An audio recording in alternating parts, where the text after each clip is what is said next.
Okay, how far would you go to turn your child into a sports champion? A documentary, a British documentary called Trophy Kids, shows just what some mothers and fathers are going to do to get their kids to the top. Have a look at this. This is the story of 4 families who go to extraordinary lengths in the pursuit of glory. But what price must these families pay to give their kids a shot at the title? I'm not worried. Get away from me. That was pathetic, that serve, okay? Play! You want a war? I'll give you one. Oh, well, he's aggressive and shouting. This is a 12-year-old tournament, for Christ's sakes. You've got all the fairway, concentrate. That's the worst I've seen you in a tournament ever. Your attitude was terrible. It's what people say upsets me. Pretty tough watching that. This morning, Dannielle Miller joins us along with psychologist Ian Wallace. Good morning, all. Good morning. Now, just a snapshot of seeing parents literally driving their kids. Are they doing this for themselves or the kids?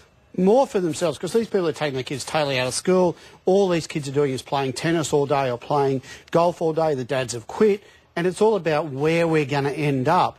And it's really quite bizarre, but quite disturbing as well. Dannielle, when you see something like this, what does it say to you as an expert in teenagers especially? Yeah, look, I think when we watch programs like this, we're aware of the fact it's reality TV, so they do, of course, show us the most extreme examples of ugly parenting.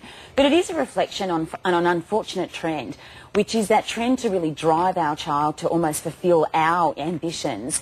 Certainly we know that whether it be sport or music or athletics, if young people have a real desire to succeed, there is a lot of training involved. But the key is that we've got to provide some balance, because if we focus everything on that child succeeding in golf, for example, and they don't, where does that leave them at the end of the day? In terms of driving the kids like this, you even see the kid crying. Now, we do know if you want to succeed at anything, you have to try and try it again. But what sort of emotional impact would that have on a kid? I think it's extreme, because you see how vulnerable he is by crying. He breaks down because someone criticises his dad, but his whole world's him and his dad. You know, we're not talking about someone helping a kid achieve at sport. He's pulled him out of school. Dad's his caddy. They do nothing else but golf. He doesn't socialise with anyone else. He doesn't really relate to any other kids. You see him sitting in the window looking out. I think it's actually abusive that no one's got that right to pull your kid out of school and not give them normal things that allow them to develop as, hey, I'm a mate, I'm a loyal friend to other people. I learn about myself by doing other things rather than just doing this. And it sort of takes completely out of the realm the unconditional love. I love you whether you're successful or not.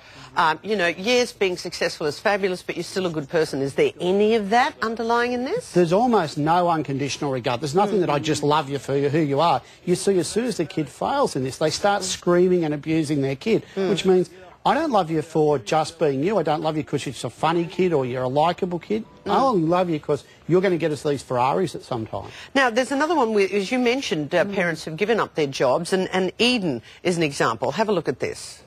Dad's given up his job, all his money, time to your tennis. How does that make you feel, Eden?